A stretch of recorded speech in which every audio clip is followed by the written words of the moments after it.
Alright, on today's Vassmotorsports, this has probably already been done plenty of times on video, but I just figured I'd do a quickie because I'm out here doing some maintenance today. Changed my oil and filter, and now I'm going to do my fuel filter along with, I've already rotated my tires. And I had a close call because I'll show you, this is a picture of a screw that was in the back tire that barely missed going into the tire. I got very lucky.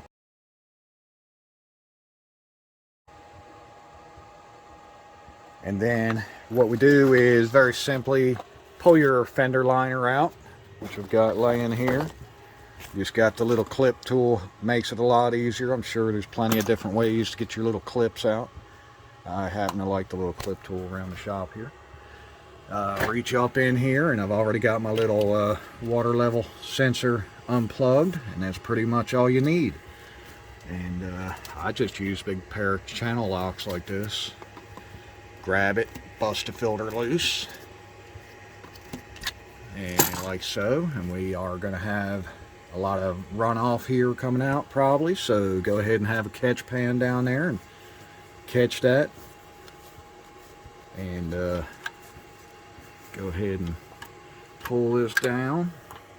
Alright, we didn't make a mess. All the fuel stayed in here, and we're going to go ahead and dispose of this properly. The other thing I recommend, I like using the Delco stuff, the GM, and I always get mine on eBay because if you've priced these in the store lately, they are ridiculous. And since this is, I bought it last month, December 22, and they're still, you know, it is a USA made, supposedly, hopefully, but it was only like 36 bucks, I think, shipped. I believe they're probably 80 or so in the store. So anyway, we're going to stick the O-rings on that one. And let's see, give me a second here. Setting the other filter up so it don't make a mess. So we've got our new filter. You got a couple O-rings in here, one for the top of it and one for the bottom where the water sensor screws back in. And hang on. And all I'm going to do is break this sensor loose. You don't have to use a lot of pressure on it. Don't squeeze and break it. It's just old plastic. We'll break that loose and unscrew it. Once you got it broke loose, you just unscrew it by hand. If I had both hands, it would make it a lot easier, but I'm kind of holding this phone to make a video. That's all it is, a little float mechanism. I'm going to use both my hands and pull this O-ring off real quick. Alright, got the new O-ring installed, and I wet it with a little bit of diesel fuel. I'm just going to screw it into the new filter here.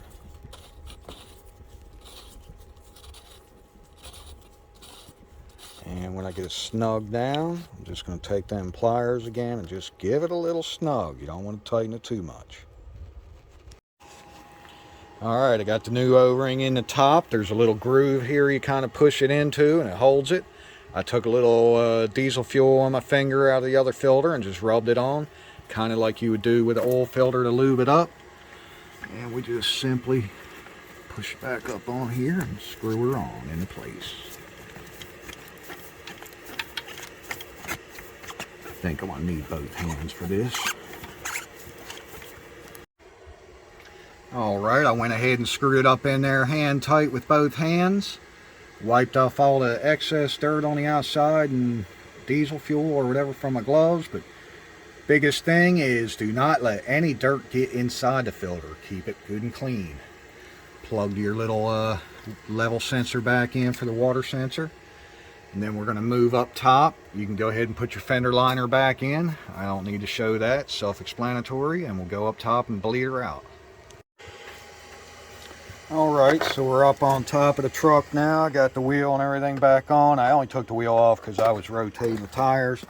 You can get the wheel liner out here and access it without taking the wheel off. I just happened to do it because I was rotating. But anyway, you climb up here, and I'm hoping you can see this. It's a little 1/2 inch little bolt type of thing here. It's your bleeder plug.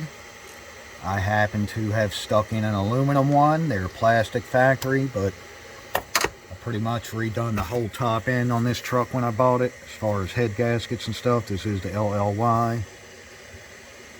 Actually, I still got a plastic plug. Well, what do you know?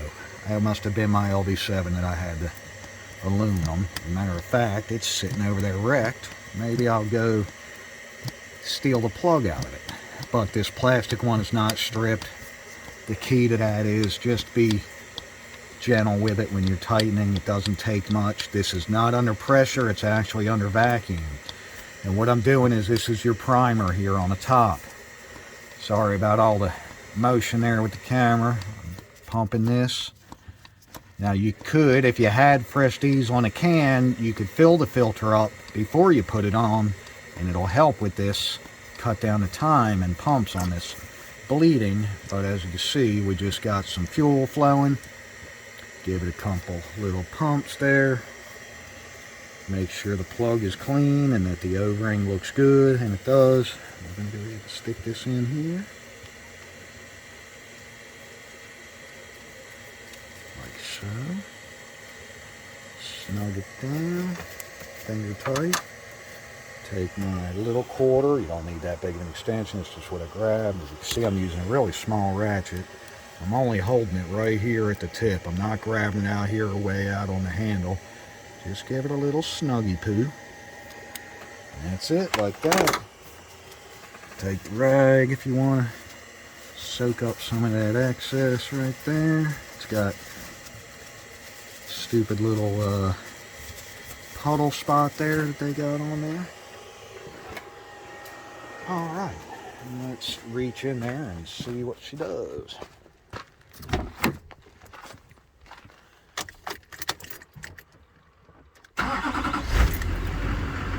And away we go. She fired right on up.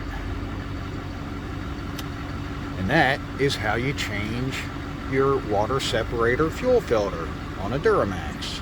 Yay! I believe that covers just about, I think, 01 or 2 and all the way on up.